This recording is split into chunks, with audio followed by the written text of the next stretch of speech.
Sorry कशाला? Mister तुझ्या अंगावर. अरे पण तुला कुठेतरी पाहिल्यासारखं वाटते. हो, कॉलेजमध्ये खूप सुंदर गायचा. हा तू संदीप आहे ना? तोच मी संदीप. आणि तू अश्विनी ना? सुंदर नाचायची. होय, तीच मी अश्विनी. अरे संदीप, तू खूप सुंदर गायचास. संपूर्ण कॉलेज तुझ्या गायनावर जीव ओवाळून टाकायचं. तुझ्या पावलाची चाहूल लागताच सुंदर सुंदर तरुणी तुझ्याकडे धावत यायच्या, पण तू कुणाकडे नजर सुद्धा टाकायचा नाहीस. खरं सांगू अश्विनी, अगं मला सर्वप्रथम व्हायचं होतं ते गायक, नंतर सर्व काही. अगं जीवनात माझ्या अनेक मुली येऊन गेल्या आणि मला लग्नाची माहिती सुद्धा घालायची, पण मी सर्वांना नकार द्यायचो. अगं आज मी एवढं मोठं गायक झालो ते फक्त माझ्या दादा आणि वहिनीमुळे. अगं दादा आणि वहिनी माझ्यासाठी देवासारखे आहेत. ते सर्व ठीक आहे संदीप, पण संदीप तुला एक विचारू का? विचार ना, काय विचारायचं तुला? बघ खरं खरं सांगायचं, खोटं बोलायचं नाही. बिलकुल नाही खोटं बोलणार. बरं संदीप, तू कॉलेजमध्ये असताना कुणावर प्रेम करायचा? अगं होती माझ्या एक जीवनात राजकुमारी. मला वाटायचं तिने माझ्यासोबत बोलावं, चार प्रेमाच्या गोष्टी बोलून माझ्या सुखदुःखात सहभागी व्हावं, पण तसं काहीच होऊ शकलं नाही. अरे पुरी झाली तिची स्तुती. मी फक्त तुला तिचं नाव विचारलं होतं. बरं सांगू? खरंच सांगू? तर मग ह्या सुंदर तरुणीचे नाव होते अश्विनी. तू खरंच सांगतोय? हो खरंच सांगितलं. माझ्या हाताला चिंता काय करत? मला ना असं वाटतं मी स्वप्नच बघत आहे. होय, अगं ती तूच होती. पण माझ्यासोबत लग्न करशील? नक्की करेल. पण संदीप, तुला एक गोष्ट सांगू? सांग ना. तुला माहितीये प्रेम म्हणजे काय असतं? नाही, मला कुठं माहित आहे, तू सांग. अरे ज्याच्यावर आपण प्रेम करतो त्याचा विचार करणे म्हणजे प्रेम नाही, त्याचे विचार जपणे म्हणजे प्रेम.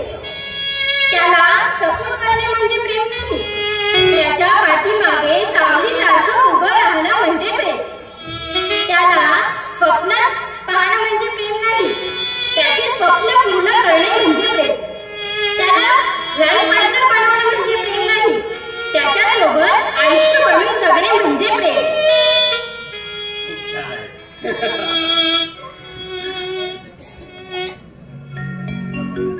अगं अश्विनी, मी तुला पहिल्यांदा पाहिलं, तू मला त्या चांदणीसारखी वाटली. बरोबर अश्विनी? अगं मी मोठा गायक जरी असलो तरी सुद्धा माझ्यासाठी एक छानसं गाणं म्हणशील?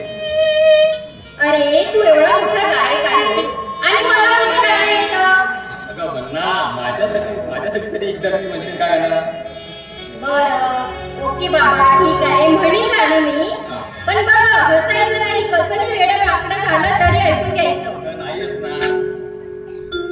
बरं पण संदीप, तुझ्यासाठी माझ्याकडून या 4 ओळी. निळाईच्या गर्द आकाशात, निळाईच्या गर्द हृदयात सामावून मला घेशील का? निळाईच्या गर्द हृदयात सामावून मला घेशील का? आकाशाची स्वप्न नको मला, आकाशाची स्वप्न नको मला, एकदा तरी आपलं म्हणशील का?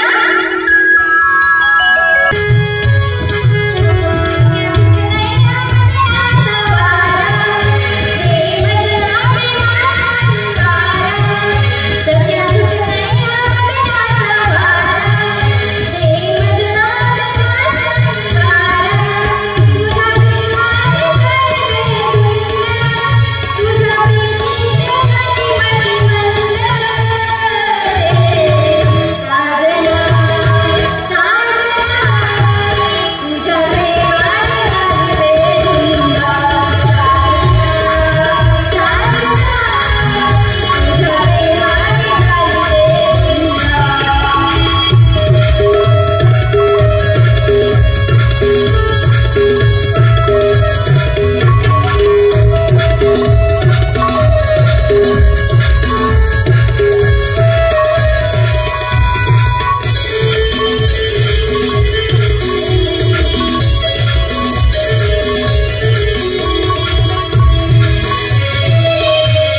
सुंदर गातेस का? बस आता माझं टेन्शन मिटलं म्हणून समजा. कारण की तुझ्यासोबत गाणं पण खूप छान होतं. पण संदीप, फक्त मलाच खुश करायचं आता. इतर कोणत्याही तरुणीकडे नजर सुद्धा टाकायचा नाही. नाही टाकणार ग. खरोखरच संदीप, माझं तुझ्यावर जीवापाड प्रेम आहे. अगं अश्विनी, अगं याच तर शब्दासाठी माझे कान अश्रू सुलगत होते. वाटलं नाही संदीप, तू खरोखरच माझ्यावर जीवापाड प्रेम करत होतास म्हणून. अरे तू मला त्याच वेळेस विचारलं असतं ना, तर मी तुला होकार नसता का दिला. हो तुझंही बरोबर आहे. पण अगं मी तुझ्याकडे लक्ष दिलं असतं तर आज मी एवढा मोठा गायक झालो असतं का? तूच सांग. मग आता तू गाणं का बरं नाही बोललास? मला काय म्हणायला लावलास तू? मला तुझ्याकडून गाणं ऐकायचं होतं. असं आहे मग का? कसं? अच्छा, नेक्स्ट टाइम मी म्हणेल का ना? ओके चालेल. पण खरंच म्हणायचं? हो हो हो बिलकुल बिलकुल.